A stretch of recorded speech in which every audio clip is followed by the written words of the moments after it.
সন্ধ্যা থেকে বাইরে বসেছি ক্যাশ কাউন্টারে, দোকান থেকে চলছিল, হঠাৎ 3 জন আসে, মুখে মাস্ক করে আসে 3 জন, গেঞ্জিটা খুলে মুখে বেঁধেছে, খালি গায়ে আসে, এসে পর বলে দোকান বন্ধ কর। এবার আমি উঠে দাঁড়িয়ে পড়ি, দাঁড়ানোর পর ও আমার দোকানের কাঁচ ভাঙে ভেতরে ঢোকার চেষ্টা করে, ক্যাশ সব লুটে দিয়ে সব নিয়ে চলে গেছে। বাঁশটার হাতে এসেছিল, বড় বড় মাছ দিয়ে বাটানোটা নিয়ে এসেছিল, কাঁচটা ভাঙতে করেছে। দোকান ভেতর ঢুকবে বলেছিল, কিন্তু ভেতর থেকে যারা ছিল ওরা সাপোর্ট দিয়ে ঢুকতে পারেনি। তারপর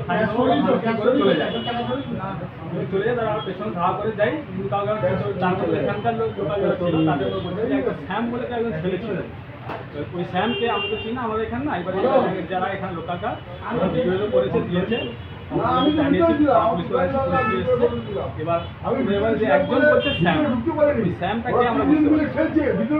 তার কারা করেছে বলে মনে হচ্ছে? কারা করেছে আমরা কেউ বলবো না, আমরা তো এখানে থাকি, কি করলো, কিসের জন্য করলো, কিসের ঝামেলা, কিছু না। মারামারি শুরু করে, এদিক ওদিক ধাক্কাধাক্কি করে, তারপরে চেয়ার টেয়ার তুলে কাছে কাছে বাড়ি মারে, কাঁচটা ভেঙে দিয়ে ওই ভাঙা অবস্থায় খাবার দাবার সব ফেলে দেয়, খাবার দাবার সব ফেলে দিচ্ছে।